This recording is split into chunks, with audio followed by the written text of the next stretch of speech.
Hello and welcome to this special edition of Moneyline, where we speak to our captains of industry, taking them beyond the boardroom and finding out what makes them tick.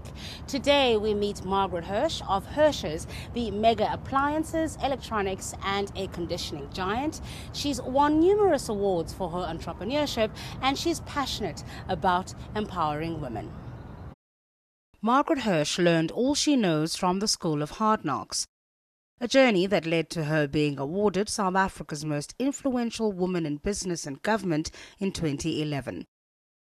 The business she started with her husband in 1979 now generates in excess of 1 billion rand in turnover and is still growing.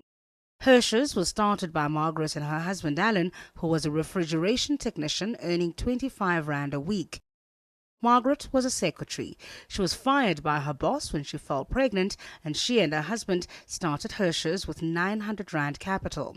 Today, Hirsh's has 7 branches in KZN, 5 in Gauteng, and 1 in the Cape. They also own 5 concept stores in the 3 regions and plan on opening more stores in the Cape and Gauteng before heading into the rest of Africa. Margaret, thank you so much for making the time to talk to us. Pleasure. I'm happy to be here. You co-founded one of the largest independently owned retail outlets in South Africa. A massive achievement. Tell us how it all started. It was in the days when Alan J. Hellman started Game, Dion Friedlander started Dion, Tony Factor was big in Joburg, and Alan Hirsh was working as a refrigeration mechanic, and he said to his boss, well, why don't we start discounting appliances? And his boss said, if you're so clever, you go start your own business. So he did. So we went from having no children and 2 jobs to 2 children and no jobs in the space of 1 year. So that was our incentive to get ourselves going, and we just had no one to fall back on. We had nothing to fall back on, so we had to go forward. And I think that's a big thing today. If you know you've got nothing to fall back on, no one to fall back on, you know you have to keep going, and that's exactly what we did. So we started our business with a capital of 900 rand, which was both our severance pays put together. So out of the 900, we paid 300 rand for our first month's rent, 300 rand for our electricity deposit, and 300 rand was for our sign outside and our books. What did you eat? Invoice books. And we were very poor. The first day our takings were 11 cents. But in those days, a loaf of bread only cost 9 cents. So we had a loaf of bread. And that's all you need is a loaf of bread to start you off. And that's how we started, but we knew that by the end of the week we had a man working for us and we had to be able to pay his wages, so we had to work, and we really worked hard. Alan did the work, I was still at home with 2 babies, doing the books from home, and that's how it started out. And we started. You were doing the books at this time for the business? Yes, the woman always does the books. That's always my advice to any business, let the woman do the books, okay? And so that's how we started out, very small, in a little store in Umhlanga Drive, not much bigger than your bathroom. And we just grew from there. And then what would happen is some days we'd go to fix a lady's fridge or stove and it wouldn't be worth fixing. We would go and buy one and sell it to her. We'd get it and my husband would go and install. Because today, if you want to get ahead, no matter what industry you're in the service industry. So we're in the service industry, we're there to serve. So he would go, he would take the old stove or fridge out, he would install the new one, take the old one away to the dump for the lady, which nobody else was doing. So you were building relationships with your customers. They weren't just people you were selling things. No, I mean, with a whole thing, we knew everybody. And the nice thing about being in Durban North in those days was a village. Everybody knew everybody. And my husband had been the repairman in the previous business for a while, so everybody knew him. They would phone him if they needed something.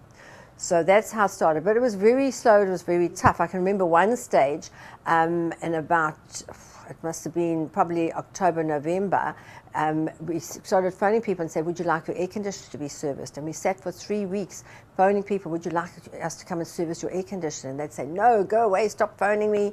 But we just persevered and persevered, because then the first hot day, the phone just rang off the hook. All those people we phoned came.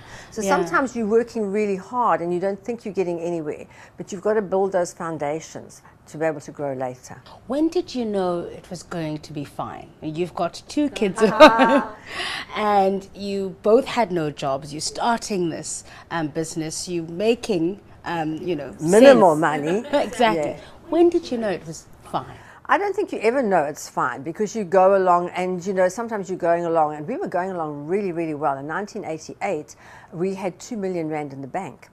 And so we listened to other people, and I always said, never listen to other people. And they said, you know, you've got such a brilliant company. You've got yourself and Alan at the top, and you've got all your whole workforce underneath, but you need a good middle management.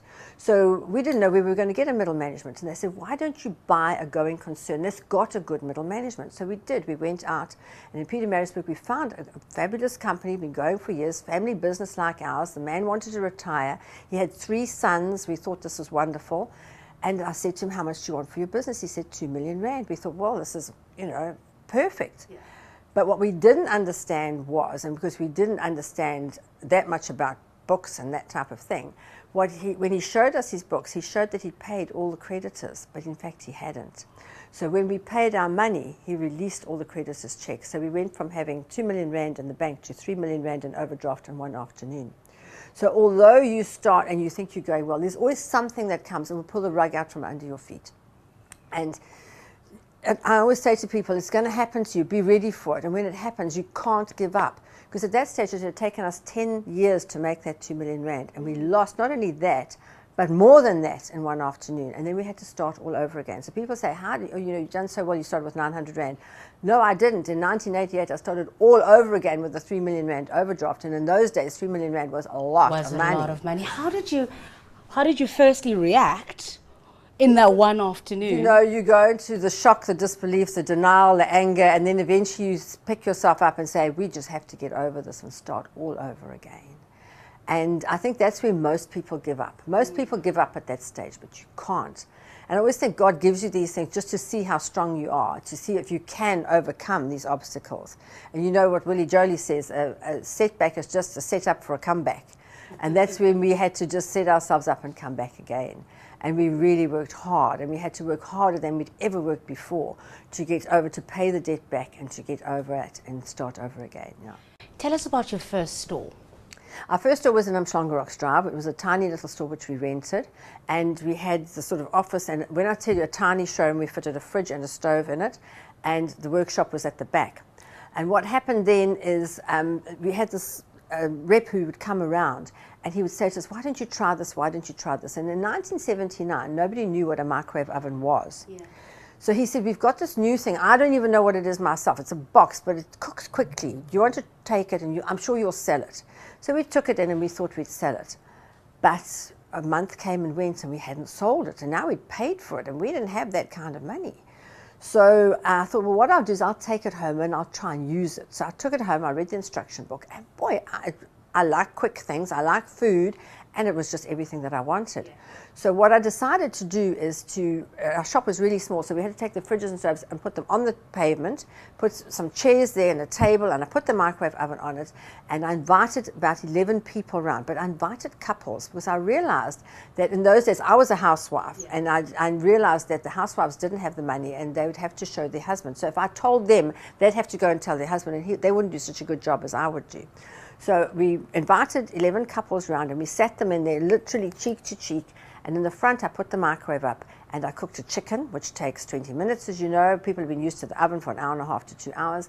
I cooked a pineapple upside down cake, which takes 3 minutes, and I made fudge, which took less than 5 minutes. And so in the 20 minutes I had made this food, and then they all tasted it and they thought it was wonderful. And that night we sold 8 microwaves.